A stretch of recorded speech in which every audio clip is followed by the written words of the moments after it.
ಕ್ರಿಸ್ತನಲ್ಲಿ ಪ್ರೀತಿಯಿಂದ ಕರೆಯಲ್ಪಟ್ಟಂತಹ ಎಲ್ಲ ನನ್ನ ಸಹೋದರ ಸಹೋದರಿಯರಿಗೆ ಯೇಸು ಕ್ರಿಸ್ತನಾಮದ ಮುಖಾಂತರ ವಂದಿಸುತ್ತಾ ಜನವರಿ 31ಕ್ಕೆ ನೇಮಕವಾದ ರಾತ್ರಿಯಾಗಿದ್ದೆ.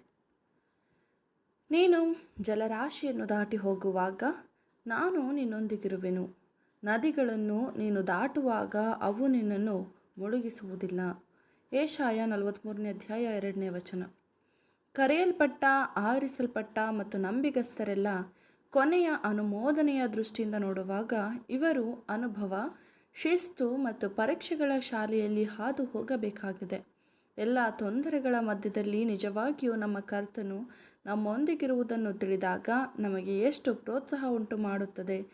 ಆತನು ನಮ್ಮ ಎಲ್ಲ ಪರೀಕ್ಷೆಗಳಲ್ಲಿ, ಪ್ರತಿಕೂಲತೆ, ಕೇಡುಗಾಲಗಳಲ್ಲಿ, ಗೊಂದಲಗಳಲ್ಲಿ ನಮಗೆ ಅನುಕಂಪವನ್ನು ತೋರಿಸುತ್ತಾನೆ ಮತ್ತು ನಿರಾಕರಣೆ ಭಾವನೆಯ ಏರ್ಪಾಡಿನ ಹಿಂದೆ ಹುಬ್ಬು ಗಂಟು ಮಾಡಿಕೊಂಡು ನೀಡುವ ಅನುಗ್ರಹದ ಹಿಂದೆ ತನ್ನ ನಗುಮುಖವನ್ನು ಮರೆಮಾಡುವನು.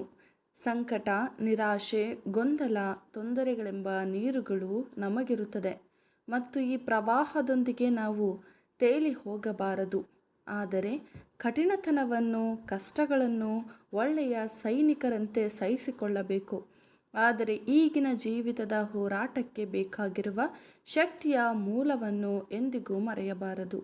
ಕರ್ತನು ನಮ್ಮನ್ನು ತೆರೆಯ ಇನ್ನೊಂದು ಕಡೆಗೆ ಸುರಕ್ಷಿತವಾಗಿ ಎಳೆದುಕೊಳ್ಳುವನು.